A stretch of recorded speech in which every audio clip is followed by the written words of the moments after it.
So I almost had to get in touch with y'all because I needed a buffer. Because I made the brilliant decision at 1 o'clock in the morning to eat a bunch of fried chicken with hot sauce on it. Hell fucking yes, dude. You had hot sauce? Yeah, and Jamie's surprise is correct that I'm Irish by upbringing. I don't eat black pepper is spicy to me. The problem is I'm Irish too. The problem is you weren't raised in Louisiana. No, I was raised by Canadian food. No, wait a second, because I'm also Irish and I love spicy food, and I was raised up north. So yeah, see, my mom always jokes that I was raised in an Irish house that ate a bunch of Italian foods, so she didn't prepare me for any kind of spice like curry, hot sauce, jalapenos, none of this. They all tear me up, and I layered on. I ate like half of a bottle of hot sauce over my. I lathered that chicken in hot sauce. Hell? I What was it? so many. Like, were you possessed? Just a weird craving. Just a craving. Okay. I was like, good, man. this tastes really good. Yeah, it was Cholula, and it's so flavorful. It was, it's so good. So, yeah, I almost needed a buffer just because my tummy is Not happy with you? upset today. Yeah. So if all of a sudden we have technical difficulties and I run away for 10 minutes, don't judge me too. So to recap, Kelly, what you're saying is your insides are boiling and you're shitting liquid fire? Not anymore. Now I'm talking on the pod, but For the as moment. of 5 minutes ago, yeah. Yeah, who For knows the what moment, future brings. he is okay. Yeah, thank God this movie doesn't seem to elicit a ton of conversation. Yeah. I don't know. Maybe I'll be wrong. Maybe we'll end up talking for 5 don't hours think about so. Matrix Revolutions. I don't think it's going to be a long one. Yeah, if we're going off of notes, my notes are pretty limited. I mean, I've got a lot on the bad page, but the other 2 pages are fairly sparse. Oh, see, my ugly is definitely the highest note. Hey, we might have slight differences, but I think we're meeting. Yeah. We have like minds. Let's What's not very long is my good column. I'm going to be the most different because I like this one considerably more than the last one. So You just got to buck the trend, right? Whatever. You don't like practical magic, so obviously you don't have good taste. That is not the measuring stick for whether or not. It is. It is. I want to know what the hell is going on. 3, 2, 1. Perfect. You know what would be really fun this one time? Just not to clap at all and just let Kelly be the only one that claps. Oh, fuck you. Fuck you. Just be like, yeah, we totally Jamie, clapped. please. Obviously, Don't we do clapped. this to me. he's always asking us to make it clap. It's kind of weird. Yeah. Right? Welcome to Screen Share and Chill, a podcast about movies where we force each other to watch movies. I am Kelly. I'm Keith. And I'm Jamie. And today we're doing the 3rd movie in my 4-movie epic series, The Quadrilogy? Matrix. Quadrilogy? Yeah. I don't know. Even though there are 4 main entries, like with the Animatrix and all the other stuff, there's it's a big mishmash of mostly wonderful ideas. We had a great time. It was wonderful. I'm so would happy we call to, this the yeah. Matrix universe then? Kind of like the Marvel universe? There's not too many. You need to have outside and peripheral movies and properties for it to be the Matrix universe, I think.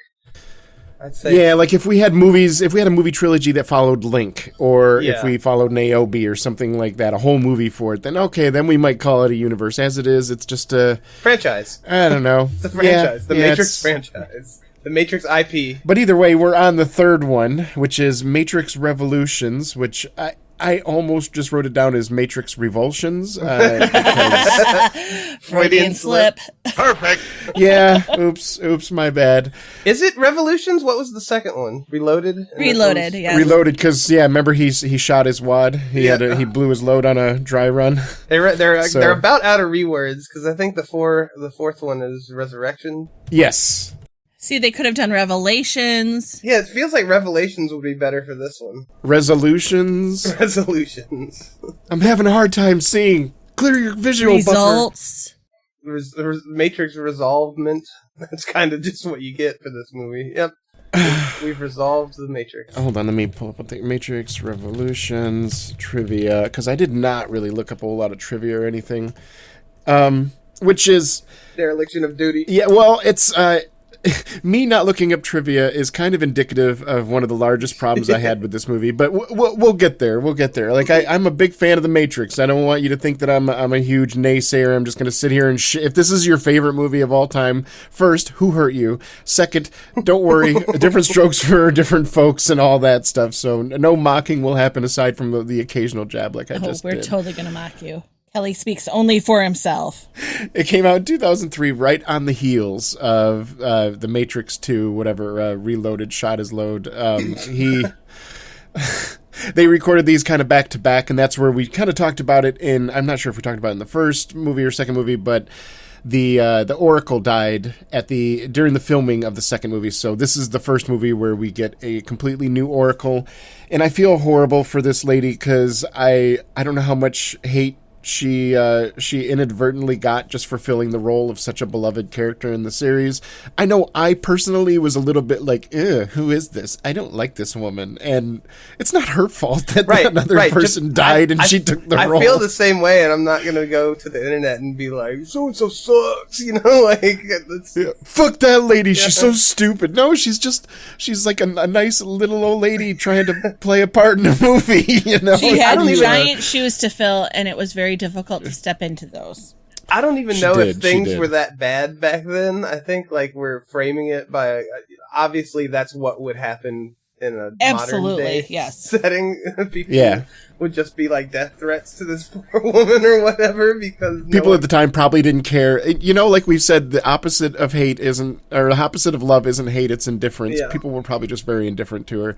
But just to put names on these people, Mary Alice is the actor that took over the role after Gloria Foster passed away in 2022. Wait. No, 2001. Alice passed away in 2022. Sorry. So 21 years later, the woman that took over the role passed away as well. So both of them have passed. And I think, honestly, they both did great work. Like, there's no, any kind of malignment we give towards the Matrix Revulsions will not be Mary Alice's fault. So the movie had a budget of 110 to 150 million, according to Wikipedia, which means, again, just like the last movie, it sounds like they got the same budget for 2 and 3. This one had a box office of 427 million, so not quite as high as the second movie, but still higher than the first movie, which again shows how unfair the world is that this movie did better than The Matrix original. Yeah, I'm sure there's a lot of trivia, and if you're the kind of person that's so disposed towards looking up trivia, feel free, have a blast. Basically, do your own research, folks. We don't care enough about this movie to tell you all the interesting facts. Let's just say I don't hate it, but I'm very indifferent towards it, so I don't.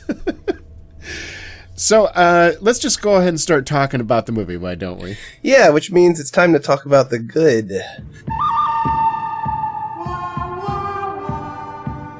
Which I think I probably have more than you guys, so I want you guys to start us off.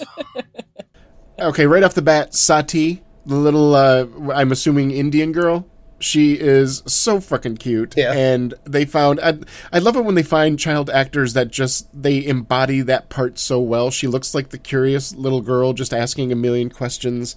Even her dad was very endearing and stuff, but I thought that they did well leaning in the early part of this movie on this little tiny actor that did a much bigger job than her size would imply. Oh, we definitely have different feelings on that, for sure. Really? You did not like Sati? No.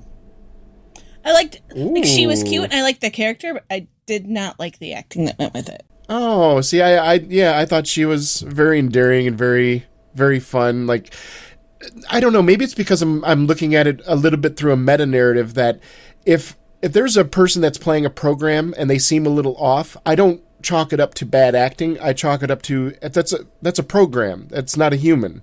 So I mean, I should be able to see a little bit of difference between them and a normal person. I'll give you that's one way to interpret it for sure. I know you're trying to be nice. It just sounds so flippant. It was very polite. Like, oh, that's. This house you have, it's very quaint. Yes. It's very rustic. I'm glad you like it. Yeah. That kind of thing. I love that journey for you. All right, Jamie, give me one of your goods. In that same scene when Neo is trying to run from the train station, right after he gets thrown into the wall by the the conductor, there's dirt on the back of his jacket in a way that there would be had he actually got thrown into a wall 2 seconds before he started running, which is a great addition when you're filming a movie and you know you're not filming those back to back. So that is good. One of the few times that continuity didn't really need to happen, though, right? Like, right. If he got up and there was no dirt on his back, I wouldn't be like, oh my God, my realism just went out the window. Right. This was stupid. And this is the time. That's why I was like, look at them being all great with continuity, because I had to have some. How much of that $150 million went into the back of his jacket? I need to know, because it was a waste. It was a waste of time. Look at them being all good with continuity. That's the good here. Yeah. Yeah. I mean, I think there's no denying that the movie is made well, right? Like, everything looks good. Everything sounds good. Yeah. I mean, for the most part, it's not like I'm looking at the screen embarrassed and cringing at the costumes or, it's other stuff that seems to be the problem, at least in my humble opinion. But Keith, what about you? Give me one of your goods. Just in general, general good, I feel, compared to the last one, that this one is more concise, better set up, it's less pretentious. They start you off with a ticking clock that gets you moving. The last movie felt like it really was just kind of meandering. Like, I think you called it a side quest, and like that's really what it felt like. You know what I mean? Yeah. So I felt like just from the jump, it's a better structured film that has like, forward motion and the stuff that a exciting film is supposed to have. So I feel like it started off, at least for me, on the right foot with setting up that kind of element, Yeah, absolutely. It's they didn't waste your time as much in the sense of, I don't care about all these other side queries. Show me the main main event. We're on the main quest now. is what this movie spends a lot of time with the camera pointed at that main event, i.e. the battle for Zion. Yeah. Here's some more good from you, Kel. You got any more? My list is barren. Look upon the field of fucks that I have that to you give. don't give. Yeah, I liked Link.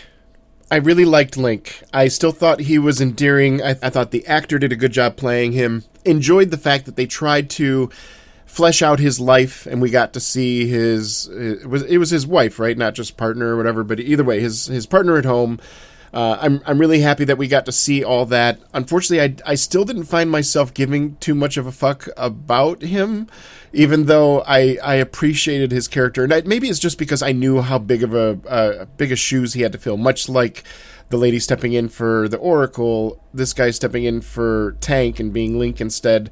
I still found him very endearing. I think that the guy that plays that character is talented and that kind of talented in that warm, charismatic feel. It makes me want to get to know him. All right, give me another one, Jamie. Towards the end of the movie, when Bane was being taken over by Smith, like the cadence of his speech, the Smith cadence, and even the speaking, the way he spoke, his cadence, his tone, everything was such a perfect match that you knew instantly that was Smith and no longer Bane. They spent time working together. Yes. Absolutely. You could tell. Like, Hugo Weaving and that actor, they sat down in a room and they imitated each other for hours. They probably even hated how each he other. held like his eyebrows. It's just it was very good. I was impressed. He sounded more like Agent Smith in episode 1 than Agent Smith sounded like himself in 2. Yeah. Yes. Yeah. I like how Jamie's like near the end of the movie. Is that like one of your last notes? Your last good notes? That is my last note, Keith. So why don't we go back to yours? No. Yeah, let's dip into that bag, that unexhaustible well. Morpheus dual wields MP5s at one point. That's pretty cool. Oh yeah, that's totally badass, bro. Yeah, dude. That's so kick-ass. It is. The Mouth of Sauron actor shows up. That was pleasing to me. Yeah. Bruce Spence. And you knew him instantaneously by his teeth. That was the best. That's one of my goods, is that you tagged him almost immediately. You're like, he comes out and you're like, wait, is that the Mouth of Sauron? And I'm like, what the fuck, man? How did you pull that out of that? Like the that's second incredible. word the guy said. Well done. Yeah. It's because I literally did recognize. I don't even know if that's that dude's real teeth, but he's got like a big mouth, which is good for prosthetic teeth. So I hope that's not his real teeth, because that would be most unfortunate.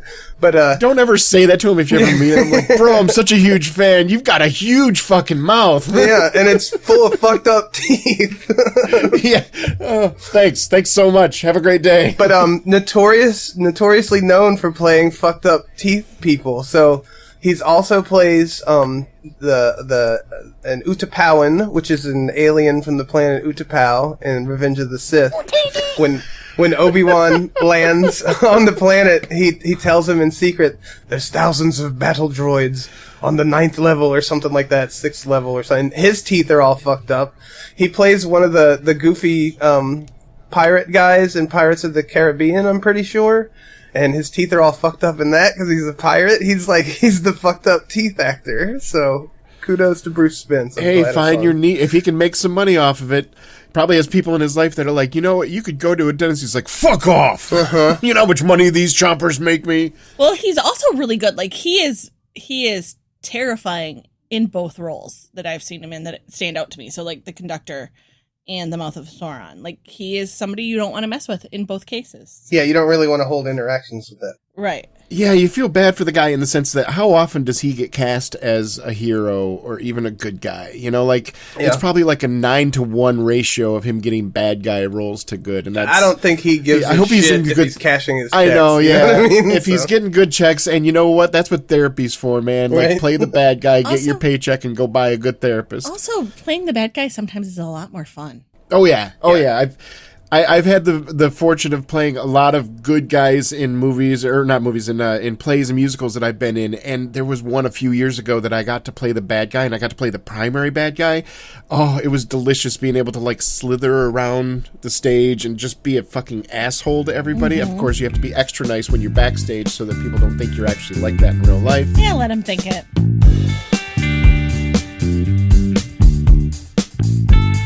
I thought Agent Smith was very similar to the Borg, and I thought that was kind of a cool nod. That if you look at their premise, what they're trying to do, they're trying to turn the entire world perfect by assimilating every single living thing. Yeah, and it's kind of it's implied that most of, if not all, of the inhabitants of the Matrix have been taken over by Smith at the end, right? Like, it's just infinitely him. That's all there's left is Smith. And there's something to be said about a movie that it started with a lot of body horror, and it's ending with, like, identity horror, where it's a certain type of horror where it's like your own identity is being stolen from you, and you're a part of the hive mind, or you're a ghost, or whatever it is in that given story.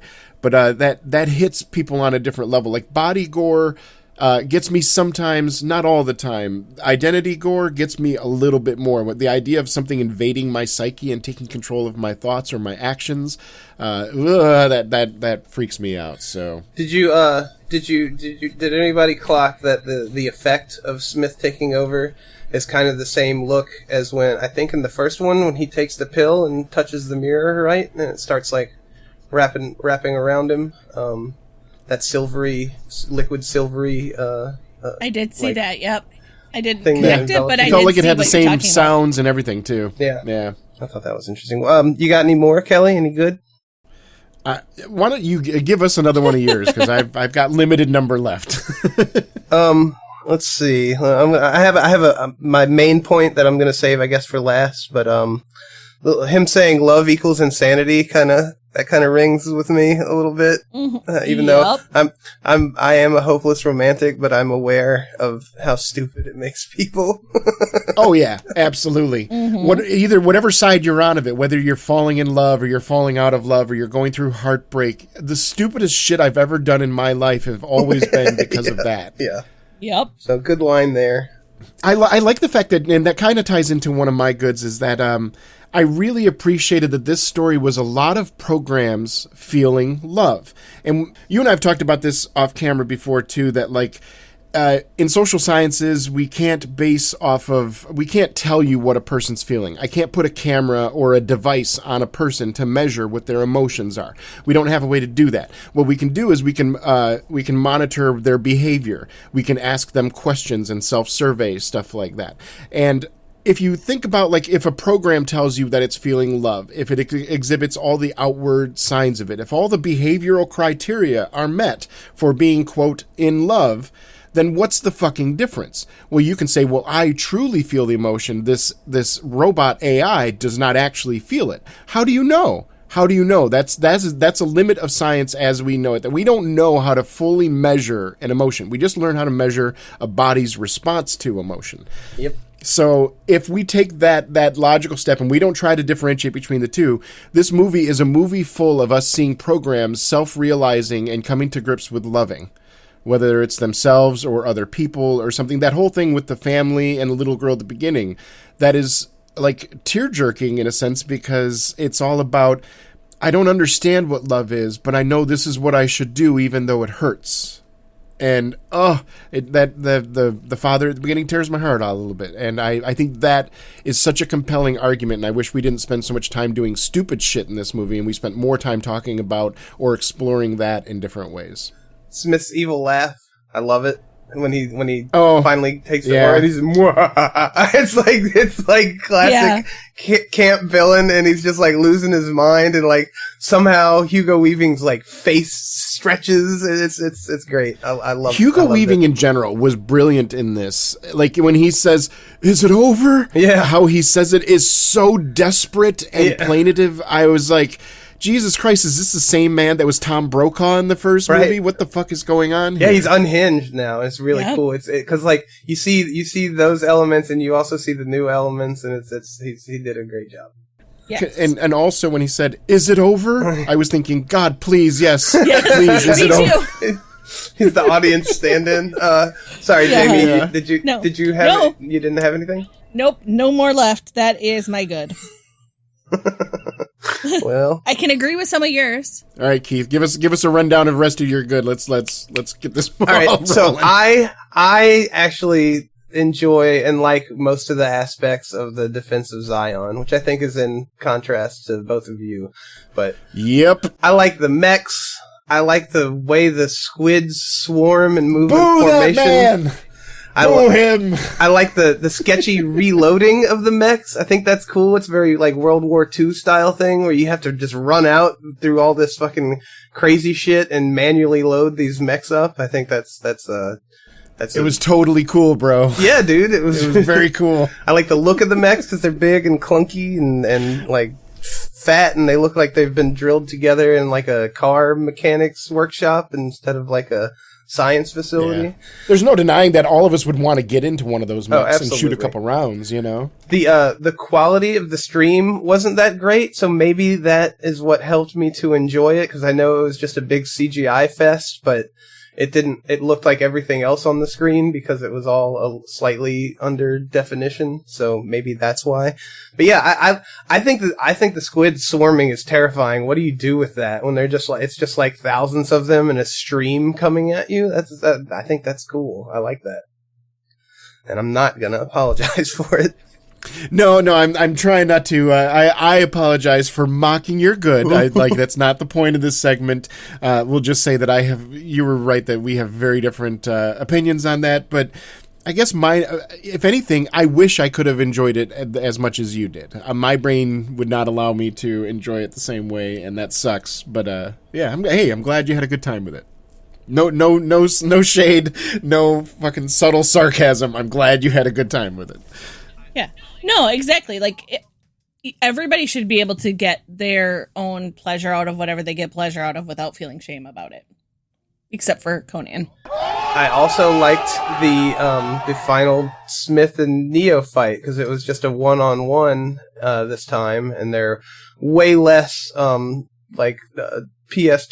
Neos floating around. I thought that because there's all that rain, right? And when they hit each other so hard that it like sends out a shockwave that stops the rain from falling for a second. I love that shit. That's like real life Dragon Ball superhero fight stuff. I'm into it. Yeah. Mm-hmm. And that I thought that was pretty good too, because you know the like we discussed the multi-Smith fight, that was really good until it wasn't. This didn't have that moment for me where I was like completely hit the brakes and pulled out of it. Just them beating the shit out of each other. I'm willing to concede cool. there's probably a lot of things that are good that I glossed over because they were good in the other movies. So now I just expected them of this movie, and therefore they didn't stand out to me as good. I can concede that. Like the special effects in that fight. Yes, exactly. I could see that too. And I'm in the same boat that, like, looking back on it, that fight was good. I just unfortunately was already a little annoyed at the movie for other things at that point, and I found myself caring less about what happened. And if the parts that I was not having a good time with didn't happen, maybe I would have cared more about that fight or something. I don't know. Well, the special effects didn't pull me out. The difference is I have a more open, loving, and caring heart, so I allowed the good to... He's soft and weak. I will also concede that I'm a horrible, horrible bitch. But I mean that's it. That's why I like the movie, because I like the two main ending parts that are cutting back and forth to, you know what I mean? So it's like I had a decent time at the end, and that's what the impression that I walked away with was, that was pretty decent. So I did not. Well, that is the end of our good then. Oh, hello there, dear listener. I hardly noticed you over all of my coolness. Do you want to be cool too? Well, what would make you incredibly cool is to share our pod with someone that you love, or with someone that you hate, depending on how you feel about the podcast. He's right, we're a solid gift for people you love and hate. Research has shown that when you share us with your friends and enemies, you feel 100% more satisfied in your life. I have heard that study. It was a recent study. It was really remarkable work. You know what else you can do? You could subscribe to us. Oh my God, is that really? Oh, that's a huge subscribe. That's a huge ask. What a big ask. It's not really. It's super easy. You just hit the little button. Boom. We show up in your podcaster thingy every single week without you even having to think about it. Now that you mention it, it is pretty easy. Just hit the subscribe button. Like, how many buttons we hit to bring you this hit content every week? You're going to be asking them to set it to auto download so that we are just waiting. You know what? Yeah. You are so smart. Cool with that. You know how much work we put into making the least they can do is share it with their friends and hit the download button, subscribe. Why wouldn't you? We're trying to make it easier for you in the long run. Yes, we're just trying to help you. I'm just trying to help you. I'm sorry, but I don't need your help. Yes, you do, motherfucker. Yeah, and while we're tasking you with all these chores, you might as well come yell at us about it on social media. We are on YouTube. We are on Blue Sky, not the bad place. We have a fresh brand new Insta. We're on Facebook, so you can come share your slop AI images that your grandma sends you with us. We'll be happy to take them and discuss them. We have a Discord where you can come chat and post and interact with us. Tell us how wrong we are about our opinions on movies and post your page-long essays.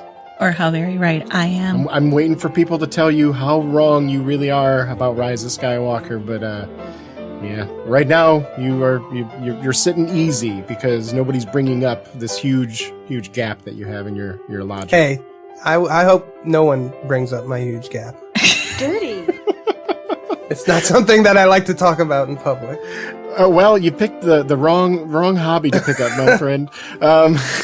We also have a Ko-Fi page, ko-fi.com/screenshare, where you can buy us a coffee, rent us a movie, and a bunch of other stuff too. So, I mean, even if you don't want to spend the money, there are ways you can help us, right? Yeah, absolutely. You can get on and give us a review. You can tell Keith how wrong he is in reviews. You can tell Kelly how wrong he is in reviews. You can tell me how right I am in reviews. You can talk about all of it. Why don't we spin this positively a little bit? Can we be? Let's try this again. No, it's fine. It's fine. Because we all know that I'm the one that everybody agrees with, always, all the time. It seems to be the case so far. Yeah, really. I'm not sure how I feel about it, but it is. You're not lying. So really what you could just do is leave a review that tells everybody how amazing you think our podcast is, and that's why you listen to it every week. We'd love that. We'd love that in participation, and we might even read your review in an upcoming episode. But if you do want to spend the money, We are totally fine with that. We could use the support. That's why we put these ads in here, to try to drum up a little extra support for this pod that you know and love, that we've been working with you for a year, putting out quality content every week. Mm-hmm. And some of the ways you can support us is on ko-fi.com/screenshare, where you can rent us a movie. You can force us to watch a movie and review it. Be prepared. We might not always like it. You can make us read a message that you type out to us. We can play a recorded message. Again, all of these are within reason. You know, we're not going to say anything horrible or mean to anyone in particular, unless it's really, really funny, I guess. And also, if you have a small business or a podcast or something that you want to promote, you can absolutely buy some ad time with us too. So look for us on ko-fi.com/screenshare, and you can find out all about those financial ways that you can help support the pod. And hey, you know what? We'll even propose to your future fiance for you if you pay us enough. Right. It doesn't need to be a business you're advertising. Did you write a poem that you really like? We'll read it. We might snicker a little bit, but you know. Hey, no, we'll give an honest try to not mock any art that people send us, because that's art is a sacred place for all of us here. So, and art is always subjective. So just because one person doesn't like it doesn't mean another won't. Heath, except for the Rise of Skywalker, except for the Rise of Skywalker, which is objectively good. Oh no! We'll save that for the pod. But thank you all for joining us, and now back to your regular scheduled rambling. Back to the show. So let's talk about the bad, because I do have some of that. I'm just like chomping at the bit. I'm just like, let's talk about the bad. Let's talk about. I want to respond to these points, and I can't do it while we're in the good. Before you do, let me just put my first bad that I wrote down is Neo's run. He runs like he's in some wire foo harnesses and stuff. He's got a little bit of a bounce to his run. Yeah. All right, take it away. My first bad, lobby scene 2.0. We start off with just a whole nother lobby scene. Now with extra cheese. They're even doing like the flips off the walls. They're doing even the same moves they were doing in the first one. Mm-hmm. Some might argue that, well, these are just the kind of moves that Trinity does, or whoever does. And I'm just like, whatever. It just felt like, hey, bros, do you like the lobby scene in the first movie? Well, here's a few more scenes of the same thing. Whoa. And I was already rolling my eyes by the time we got lobby scene 2.0. I was very sad that we were. At least we were like, remember winning a trilogy while we're inside the trilogy. Right. But at least it was short. That's, you know what I mean? It wasn't like, what if that scene was in part 2, it would have been 20 minutes long. It was way Think shorter. About what you just said. That this one scene in the movie, at least it didn't take up too much time in the movie. Why did we even have it then? You know, it was so bad. Jamie, give me one of your bads. My first bad is that there are a billion new characters. The third episode in, you want me to care about all these new people that you're introducing me to, and I don't. I don't care. Yeah. I don't need new people. Yeah, they could have condensed a couple roles or something, or left out a couple of little bits that I don't know. But you're absolutely right that, because we have Niobe, we have the councilman, we have the guy that's in charge of the defenses, we have the kid, even though he was kind of introduced in 2, we didn't really talk to him much, so he's not really the new general that was that died inside the mech. Niobe's first in command. Right.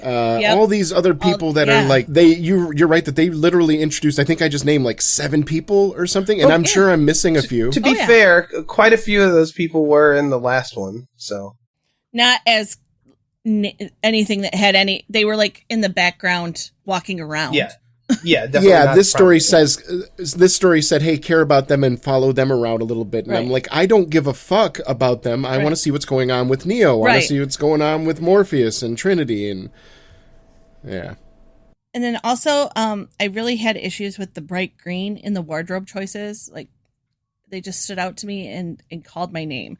So like Morpheus all of a sudden has a bright green tie, and something else was bright green on him. And I was like, why are we calling to the Matrix? like that. Yeah, why is he referencing the filter that we're seeing in the movie? Yeah, it was bizarre and it stood out. And I'm sure the Wachowskis have some kind of pretentious bullshit reason as to why that exists. And I don't care. Right. I don't care. Like, don't answer. Please don't respond to this email. It does not get responses. So, Kelly, how about a couple of yours? The action scenes felt derivative, not inventive. The first movie... Again, it feels like this is a movie full of remember-whens, and they're remember-whenning their own stuff. Yeah. And the first movie was remarkable because it invented these new ways of seeing action scenes, combining slow-mo footage with wire-fu and camera, all the cool things that they did. And this movie said, look, we can do it again. And I'm like, but I could just go watch the first movie again if I wanted to see those same effects. Right. You didn't really renovate or innovate. You stagnated actually with your. Yeah, and maybe I'm setting too high a bar, expecting them to reinvent the wheel every third movie or something. And that all their shit in the first movie was once in a lifetime. Am I being too much of a perfectionist, expecting them to do it all again a few years later? And maybe a little bit, but.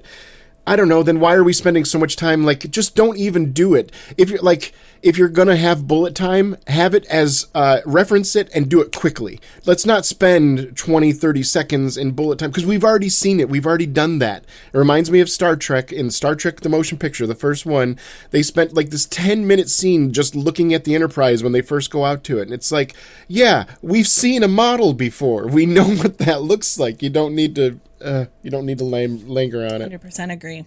In the action scenes, not only were they derivative, not inventive, in a lot of the fights, we straight up turned into strobe light fights. I don't know if you all caught that, but strobe light fights, it screams to me a quick fix, a Band-Aid on a weak scene. If the action doesn't feel jumpy enough, it doesn't pop enough, if it doesn't feel high stakes enough, turn the lights down, bring in the strobe lights, do the scene again. And it's kind of like whenever you're watching an action scene and the camera is jumping around a lot and you're getting real shaky cam going on, that tells me these actors are probably not pulling off the physicality well, so they're trying to obscure our vision so we don't see them throwing these fake punches kind of thing. And so my note was simply, strobe light fights, really? Is this how far we've fallen? Oh, how the mighty have fallen. Keith, do you have any bad? I do. One is that our obsession with the Muppets has broken my brain. And there's this part where there's this guy behind Trinity and she does one of those kicks straight up to where the toe of her shoe, hits the guy in the forehead behind her. Mm-hmm. Miss Piggy can do that all day long. All I could see, because this is how they would shoot it, was you have the torso of Miss Piggy and then it's like a human leg is what would come up, and kick That's way too big for her body. Yeah, that's all I could see when it happened. I covered my face and I was like, oh no. Yes. I was like, oh no, brain, don't do this. You'll absolutely ruin the movie. But I wrote it down because that's the first place it went. Oh, I should have done that. We should have switched brains for this movie because I would have loved this movie so much more if I was seeing Miss Piggy more as Trinity. But alas, no, I saw Trinity as Trinity. And speaking of Trinity, and my other bad is just like in the last movie where she just I don't know, she seems to be a hothead because she just goes off to potentially ruin everything by being like, I don't have time for this, and pulling out a gun to execute someone that's supposed to give us information. And it's like, come on. Have you met my left fist? Come on, Trinity. Yeah. I thought you're better than this. Yeah, without Neo around to calm her down, she's a bit of a loose cannon. She is not who you really want on your side when you're trying to infiltrate something, because she does not have the patience. She does not have a subtle bone in her body. I mean, think about it. She's wearing head to toe fucking shiny patent leather bodysuits. So right. I'm assuming she's not trying to be subtle at all. But and from what I remember in the first movie, at least in the notes, that was kind of the draw of her character, is that in the Matrix, she was a shy wallflower, and then Morpheus helped pull her out. And that shy wallflower ended up becoming her real version, and then the Matrix became this superhero action figure that she envisioned herself to be. One of my big ones, and this is just, I can't get away from seeing the movie through this light, is that the Zion fight felt unneeded, and it makes the story worse. period.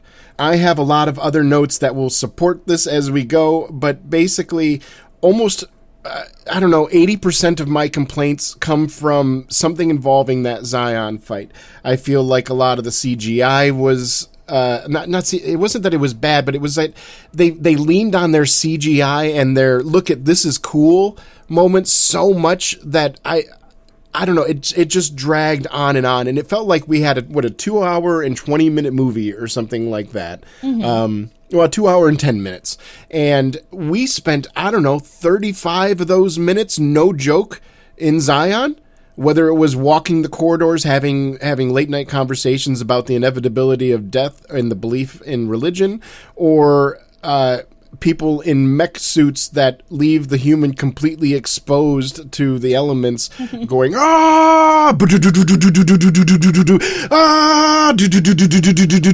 Okay, if you're getting annoyed at me doing this for the last 5 seconds, the movie does it for fucking like 15, 20 minutes. And it's so, as somebody that it takes something special for me to get drawn into an action scene, and seeing a man in a CGI suit screaming and shaking while we hear it doesn't do it for me. I didn't care about the Zion fight. I didn't care if they won or lost. I didn't care if when that one guy got all sliced to shit and we hear the sad music and the kid's like, what can I do to help you? And he's like, open the gates, hurry. I'm just like, whatever, fucking die. I don't care. I don't care what happens to this. Wow. Yeah. Like I said at the end of the movie, this movie is like 3 TV episodes wrapped up in a long black trench coat. I can see that. Yeah. Which might have served it better if you had some space to munch on stuff between ingesting all that stuff. So maybe that would have helped you guys if it was episodic rather than straight through. Something. I don't know. I agree. I did not care about the Zion fight at all. Because that was in my good column, I'm looking at my notes and I write kind of sloppy. So it looks like my note says defunding Zion, which is in Keith's personal good column. Yes.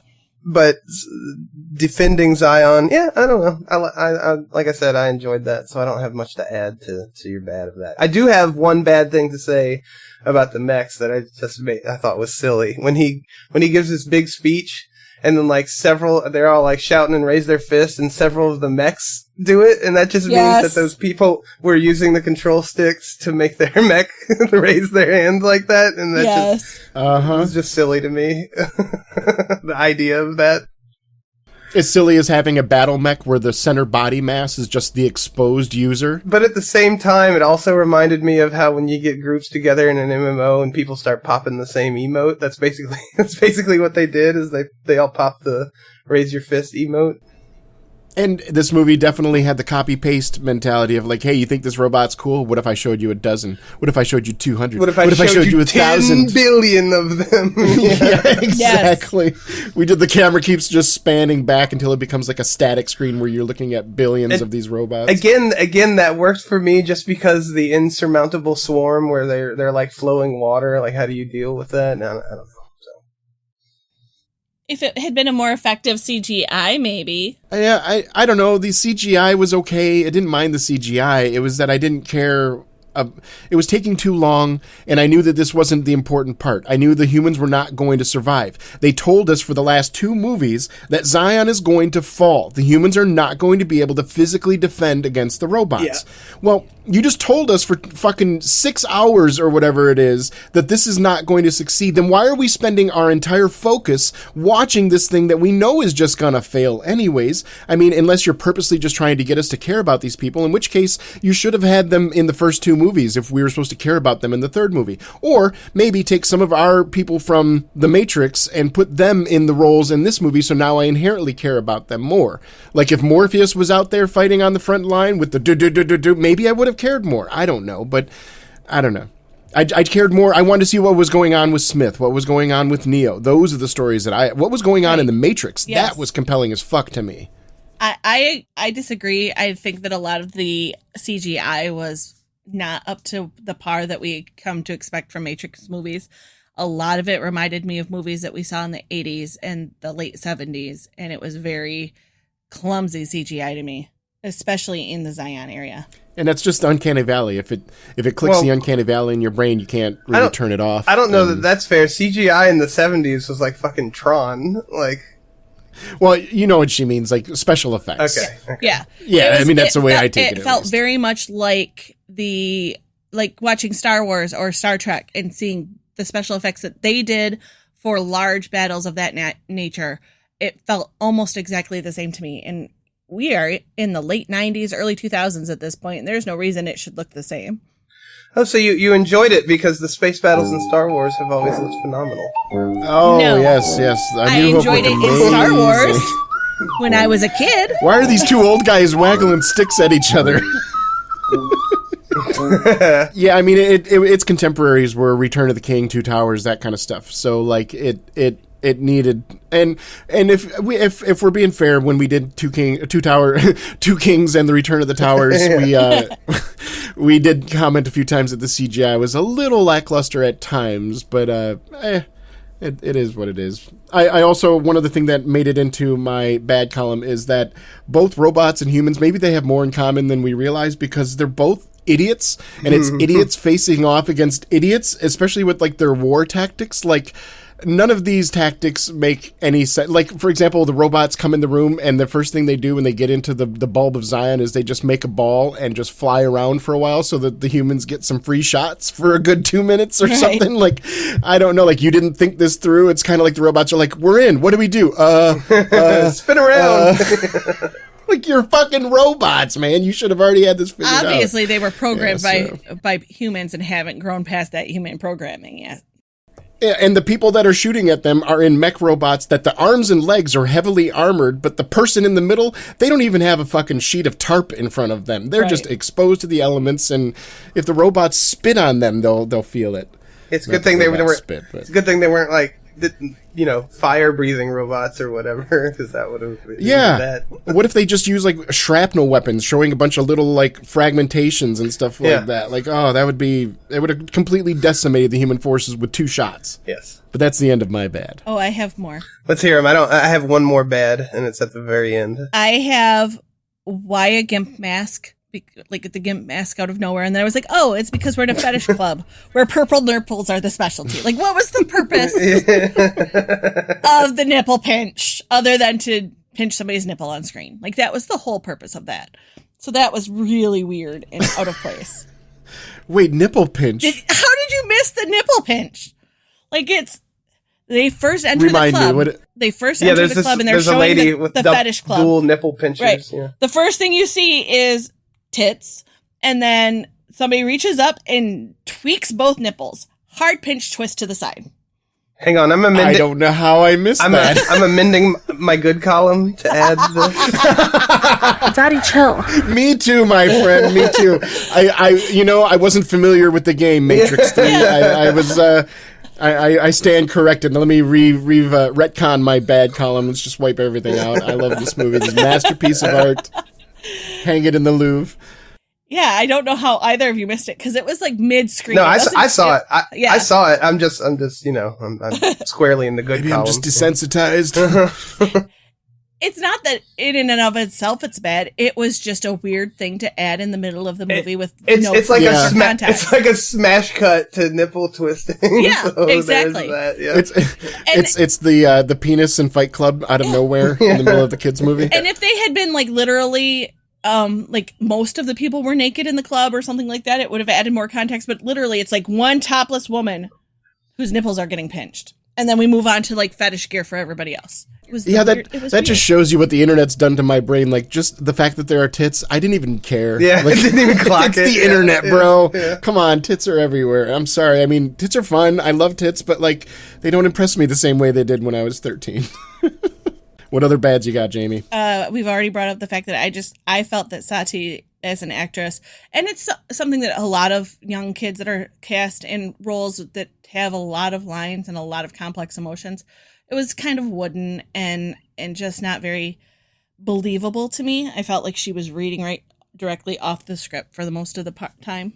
Yeah, and I guess if there were any rough spots, my brain just smoothed it over with she's not a real human, so she is going to seem a little bit artificial. I thought she was adorable, and I cared about that family's journey pretty quickly. And maybe it was also because I had issues with the whole fact that they are programs, but these programs have feelings. That also ticked my brain as like, what? Yeah, and I found that I wish we would have dove into that more. I wanted to know what are you feeling, Smith? Why do you feel like this? What made you feel like this? Where did these feelings start? That kind of stuff. And maybe if we had delved into it some, it would have made it something that I wouldn't have put in my bad column. But the fact that we're just like, programs have feelings. Bye. Let's move on to something else. Yeah. The Kelly version of Matrix Revulsions has therapy as the final boss.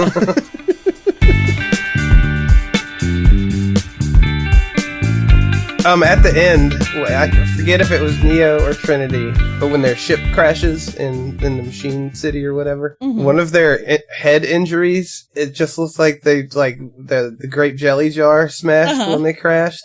And it was just like grape jelly smeared on somebody's forehead. There was no like indent or cut. It's just like thick, sticky grape jelly. It's supposed to be, I guess, the blood from Fifth Element that doesn't look like blood. Yeah. It looks like somebody poured Caro syrup on his forehead. It was chunky, so it looked like grape jelly. Oh, right. And little pieces of brain. That's what you were missing. Those were bits of brain. It's like either that was gray matter. Either it's a very serious injury. Why is my ass on brain dead too? I smell almonds. Like you're fucking completely fucked. Or how does my smile look? How does my smile look? Yeah, draw a clock for me, Neo. It's no, a clock. Clock. Dirty. That's a funny visual. But yeah, the grape jar, the grape jelly jar fell off the shelf when they crashed. And that was bad. Are we done with our bads yet? Can we start talking about the ugly shit? Yeah, let's talk about the ugly. Yep. All right, let's talk about the ugly. I only have one, so you guys go first. I can go first because a lot of mine kind of touch on stuff that Kelly already brought up. So like the mech suits, the way they moved, that was horrible to me. Like it didn't feel real. It felt incredibly outdated again. The same with the Sentinel I'm going to piggyback on you with mine. That's why. Yeah, because the robots with SMGs, holsters, and holding it to the side like they're shooting like gangsters. Yeah. What the fuck are we looking at here? This is a parody of Matrix. Yeah. I'm having a hard time taking it seriously, and I'm like, how did you expect me to take it seriously when these robots have holsters and they pull it out and they turn their guns to the side? They purposely turn their guns to the sides. What are you doing here? Because it was cool, you idiots. Exactly. This movie was the rule of cool. That's all that mattered. Like story, schmory. Is it cool looking? Put it in. Yep. Sorry, I didn't mean to interrupt you, but I wholeheartedly agree. No, you're fine. That whole and the swarm, the Sentinels landing, all of that was where I felt like it was very 1980s special effects. Rewind. Like I feel like they could have lifted it out of one of the Star Wars movies, one of the original Star Wars movies, and put it into this movie, and nobody would have known the difference. Yeah, that's one of my uglies is eye splooge. It felt like some of these fight scenes, some of them were really cool with the swarms looking very detailed, and you could see each individual, but sometimes it just turned into eye splooge. It reminded me of the grass being cut in The Mummy or whatever analogy, yeah. I'm just seeing gray and blue with little glints of shooting tracers out of guns here and there, and it's just yeah. When they had something in focus in the foreground and it's all just blurry in the background, and there was a lot of that. It just kind of turns into like a moving mass. But again, for me, that's part of the appeal of the horror of the Squid Swarm. So whatever. Yeah. I'm not sure what this one means exactly, but I put Neo walking on the Matrix, on quote unquote. His running, his walking, the mobility of Neo is in question. He looked like a puppet. I imagine the directors are like, all right, can we do that scene again? And Keanu, when you were walking across stage, it looked too natural. Can you make it a little bit weird? I don't know what you mean. Can you just act like you're not a human for a few minutes? I can do that. Yeah. I have a particular set of skills, and that's one of them. Yes. Acting like you're not human. Yeah, that for Keanu. I mean, God bless. Again, Pod loved Keanu, but he's very good at acting wooden when he needs to. Yes. The first human Muppet. Yeah, he's absolutely he's a kind human being. I have nothing but respect for him, and I'd love to sit down and have a glass of water with him someday. But and a conversation, yeah, just like a Muppet. Like I'd love to have a conversation with a Muppet. Yeah, Cookie Monster. I might let me get some of those cookies before you throw them all over the floor. But I found that the movie falling on so many Deus Ex Machinas was like kind of insulting to the amazing universe that they had built in the first movie. This franchise already kind of leaned on Deus Ex, and they do it in a pseudo Deus Ex Machina way, in a pseudo religious way. Either way, I like movies that will give a crumb of possibility to both the skeptics and the religious in the audience, and this movie did not. Me as a skeptic, I didn't buy it. I didn't buy how this all came. It was all very convenient, and it was all very exactly what they need at exactly the time they need and exactly the fashion they need. Morpheus was 100% right, and he's a religious Zionist zealot. And I don't like that the movie's final lesson is just have trust in the people that are messiahs above you. They'll save you. That's what you need to do as people. Your rebellion doesn't really matter. What really matters is your messiah saving you in the end. Yeah, it was Jesus the whole time. Yeah, whether it was Neo as the Deus Ex Machina, or you see the computers helping Neo in the Matrix as the Deus Ex Machina, or even Smith being kind of like the anti-Deus Ex Machina, but just Deus Ex Machina for the villains. Like, everybody was Mary Sued the fuck at the end of this. That kind of ties into My Ugly, and My Ugly is that a giant fucking glowing cross emits from Neo's chest at the end, and I'm just like, my eyes are rolling in the back of my fucking head. Like, you can't even say that it's symbolism at that point, because you've literally painted exactly what it is. A literal cross. Look what you did to my boy. Yeah. What you did. They killed my boy. Like, this movie, The Matrix 1 was so fucking good, and it challenged norms. The Matrix 1 was punk as fuck. And you still got the Christ-like mythos out of that, and it's fine. You didn't have to fucking hold people's eyes open and be like, see, it's a cross. He's Jesus. Believe in your government. They'll save you, bros. Pray to Jesus and believe in the president. Everything will be fine. What a fucked up message to have at the end of the Matrix trilogy. Yeah. I guess they didn't realize that's what their message was, but that's what it turned into, right? It's like believe your what is it? Your religious fanatic leaders and trust in Christ. Yep. That's what we leave with. Mm-hmm. Jamie, give me some more of your bats, because I got like 2 left. The fucking baby face. The fucking baby face. That's literally what my note says. Is what the why the is baby he, face when Neo is talking to the Matrix? Yeah, it's a baby face. It's literally a baby. Oh. It was so I just weird. thought it was bad CGI. It was also that. I recognize it as a baby when I watched it. It's a baby. Baby face. Upsetting. I just saw it as like Lawnmower Man type graphics. That's what my brain was thinking. I mean, it kind of was, but it was also Lawnmower Man graphics that projected a baby face. It was big, chubby cheeks, round, bald, little tiny mouth. It was so weird and insane. Yeah, it's upsetting to the brain. Yeah. Well, now that I know, thanks, Jamie. Thanks. You're welcome. I won't be sleeping tonight because of hot sauce and baby robots. You should go back and look at it, knowing that you missed nipple twisting. Go back and watch the nipple twisting and then the baby face. Oh, I totally want to watch this movie again. I don't. I'm going to do it as soon as we're done recording. And then, at the final fight scene, it was good, but it was so long again. I just wanted it to be over. Mm-hmm. Why do we need 27 minutes of fight? I felt myself doing that a lot. Mm-hmm. There's no way it was 27 minutes. It felt like fucking goddamn more than that to me. It was so long. The action scenes were so long. As somebody that didn't get into the action scenes, they were painful because they just kept going and going and going. Like, there were times where I could go check my phone, and I would start getting bored from checking my phone, and I'd look up, and the action scene is still fucking going and going. Jesus Christ. I would be willing to bet that the Neo-Smith fight is no longer than 15 minutes. No, that one isn't the long one. The Zion fight is the one that seems to take fucking forever. They spend so much time in that Zion fight. It's so tedious. No, I meant the Neo-Smith fight. 15 minutes is a super long fight.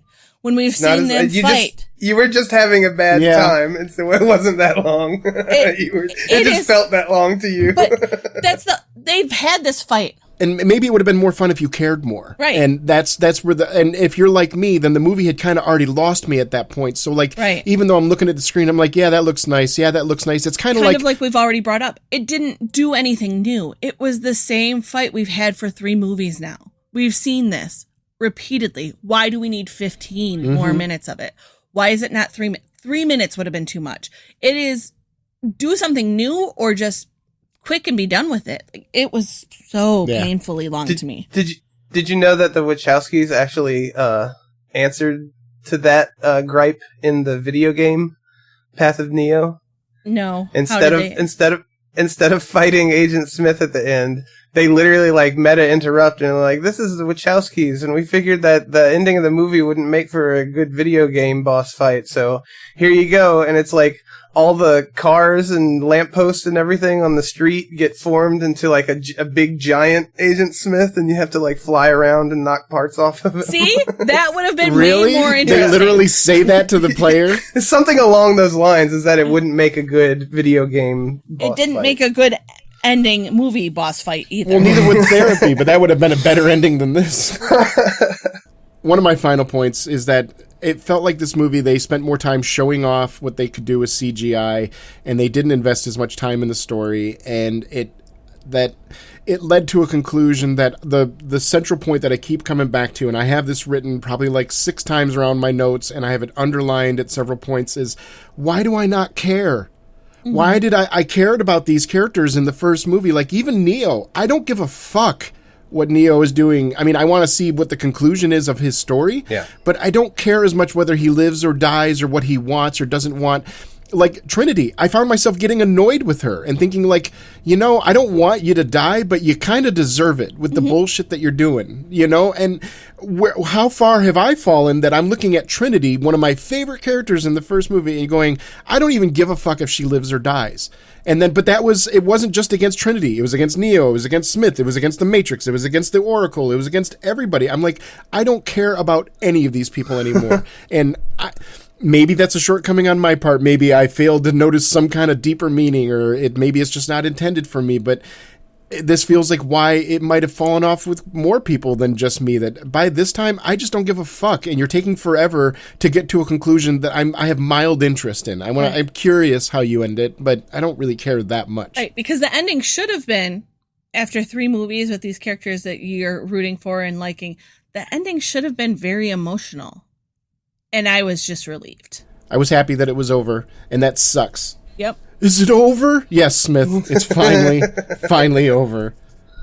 You don't have to be in this anymore. You can rest now. Any other uglies, Jamie?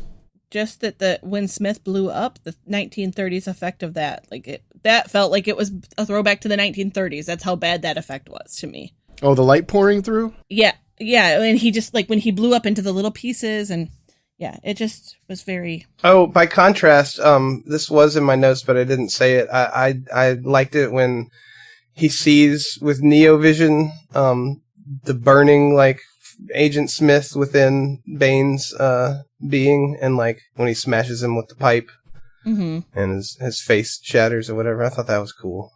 But when the light's all shooting out of him, it looks exactly like A Nightmare on Elm Street 4 when Freddy dies at the end and a bunch of light shoots out of him, which is a movie made in 1986, I think. So. All right, so is that the end of our uglies? I have an ugly, and I didn't want to feel ugly by saying it, but it really does bring me down, and it's not her fault. But the new Oracle, the explanation that they give is so unsatisfying and confusing for why you're different. Like, I just feel like they could have either done a better job of that or not even brought her in until the end. And you could just show Smith had they get there too late and Smith's already taken over. So when you see her at the end after the reboot or whatever, it would make some sort of sense. But they basically just spew a bunch of gobbledygook. She's like, I'm different, but because I'm the mysterious oracle. It's like, that's all you're giving me? It turns out that the Merovingian killed her as a consequence, as a cause of her but action. Why do you come back different? Because reasons. Like, that's, I mean, I know they couldn't help it, so it's no one's fault really, but it really just left me. It reminds me of in season 2 of Friends. Oh, where in episode 1, everybody has a different haircut, and all the characters stop at some point and they go, "Oh, I noticed you got a haircut. Where did you get your haircut?" Drawing attention to the fact that everybody looks different after the first season. And I was like, y'all didn't need to do that. I understand that I'm watching a piece of media and a year has passed, so your hair looks slightly different than it did last time you filmed. It's so stupid. You didn't need to do that. Yeah. You could have just had the scene, play it normal. Don't say anything. I would have been fine. And that aspect was probably the most unsatisfying thing of the entire movie for me. So I'll put that in the ugly. Oh, you sweet summer child. God bless you. I wish I could have enjoyed it like that. So the robots holding their guns to the side. We already said that's very cool. Yes, we know. All right, so now that we've gotten through our good, the bad, and the ugly, it's time for us to ask our 3 questions and then our 1 extra question at the end. The first question of which is, what would be the promotional popcorn bucket for this movie? One of those drills.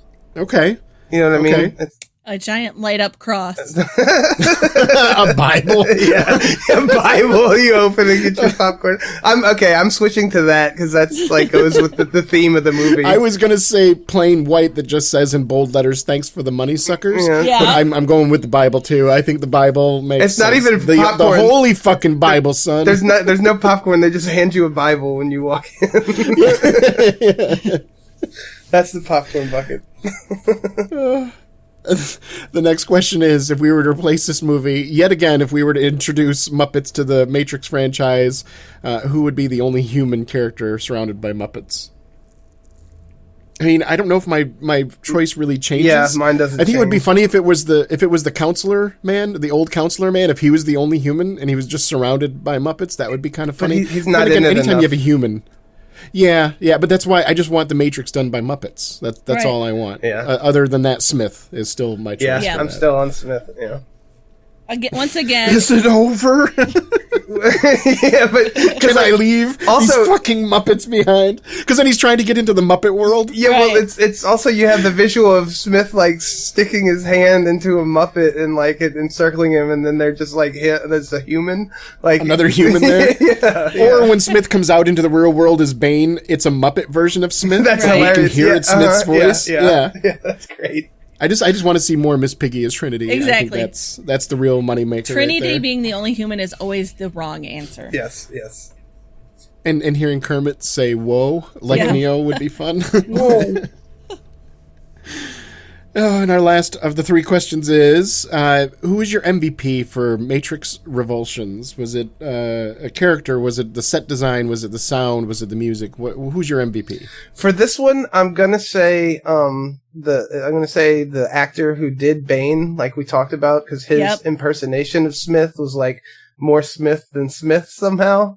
And my answer is the MVP has always been Agent Smith or Agent Smith related, and that stands true here because I like we said, I just want to give him props again because it really was an outstanding performance, even though I don't know, there might be some kind of stigma to like, oh, well, it wasn't a quote unquote original performance, but being able to ape someone that good just through voice and like face acting alone, he did an excellent job.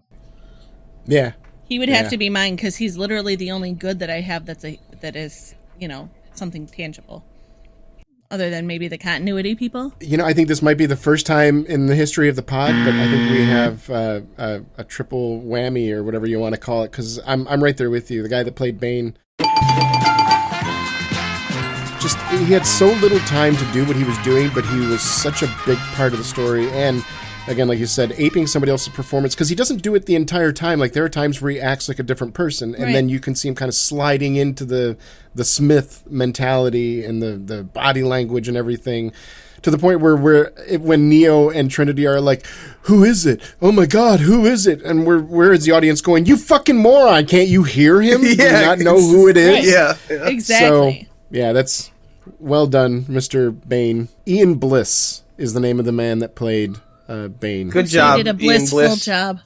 Good job. He did a blissful job. Yeah, if you'll stop by the Screen Share and Chill offices Monday through Friday, 9 to 5 p.m., you can come collect your flowers. So he might have to sign some forms after the whole, the Arnold debacle. But Arnold. All right, so those were our 3 questions. Who's Arnold? Well, when we were talking about Arnold and his friends were getting in touch with us, we don't want to get illegal, and the Red Letter Media cease and desist that we sent out. Like we have legal teams that we have to get working on this shit.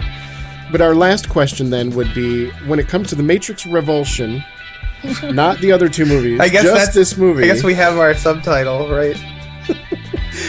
Maybe it's a little on the nose, so we'll see. But did you enjoy the movie, and would you give it a thumbs up?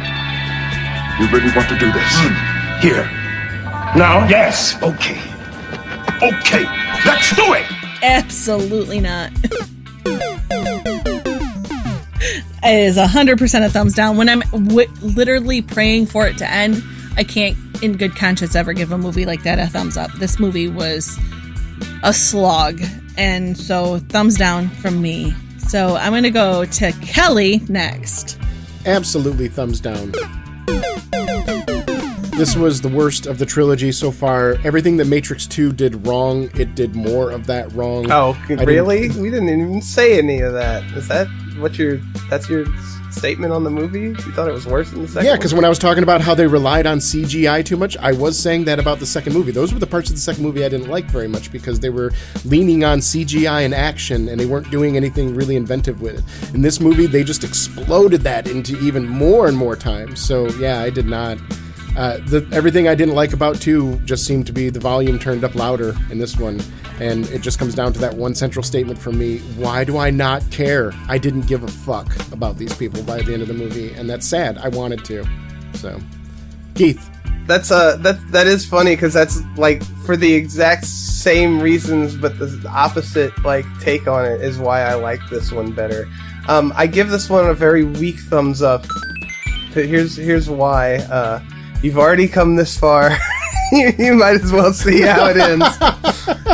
And that's like the old joke I heard. It feels good to bang my head against the wall because I enjoy stopping. and also because, in my opinion, it's better than the second one, which makes it like if you've given your time to the second one, this one is better in my opinion. So it's not a strong by any means thumbs up, but it is a thumbs up. Well, there's nothing wrong with that. I'm glad you enjoyed it, but now we have to watch the 4th movie, which is Revelations? No, this was called? Resurrection. Yeah, the one that happened 20 years later or whatever. They should next one should be Renovations, where they're like building a new house in the Matrix. They're building a new Matrix. Yeah. Resolutions, where they're writing up the Constitution for the new Zion, and they have to, it's like a John Adams spinoff. Yeah. Start talking about constitutional amendments and the power of the federal dollar and stuff. I remember being pleasantly surprised with the 4th one, so we'll see if that holds on a rewatch. Yeah, I'm sure. I'm curious if it's going to be based off of nostalgia or if it's going to be I actually enjoy it looking at it through a little bit more of a critical lens. Not that we're accredited film critics or anything like that, but at least trying to delve into a lot of the themes and stuff. So I'm actually looking forward to this. This should be a lot of fun, I think. You've seen it too, right, Jamie? Yes, I have seen it. I don't really remember it, which tells me that I probably wasn't paying the closest of attention to it when it was on, but I did see it. Remember this one being one that you actually do kind of have to pay attention to some of the stuff that's going on with especially concerning Neo, so keep that in mind. Right. Well, when I'm watching it with you guys, I definitely pay more attention to movies than I generally do, unless it's one that really grabs my attention or that I know I need to pay attention to. So we shall see how it plays out. All right, so we'll be joining you next week for Matrix Resurrections. For now, these were our thoughts, not yours. We appreciate you joining us. If you agree with us, let us know. If you disagree with us, let us know. Did you really enjoy the third Matrix movie? Did you hate it even more than we did? Did we miss something that was a glaring fault that the movie did, or did we not give it flowers on something that it did well? Let us know. But other than that, for Screen Share and Chill, I'm Kelly. I'm Keith. I'm Jamie. See you later. Bye. Hey, just so you know, you don't need antivirus anymore. Windows Defender is fine. If you've got Windows, you don't need to get antivirus. I feel like I should say that because I've heard some people say that Neo was the antivirus to the virus, which is Smith. Oh, what did we said? Like, well, that's we said something about McAfee. I forgot the joke that we made while we were watching. So this is not good content. But it's great content. I'm telling you what. Telling you guys, we made a good joke while we were watching it. I just felt like you were gonna say that you don't need antivirus because Jesus has you. Oh, yes. Jesus loves you, everyone. All the little children of the world. Okay, here we go. Even Sati. Here we go. Here's how we're going out. Bumper sticker. Jesus is my antivirus. Oh, Jesus. I'm going to call the police. You go ahead. Call them. Call anybody you want. They can't do anything to me. Not anymore. And nor can any of you. You go ahead. Call them. Call anybody you want. They can't do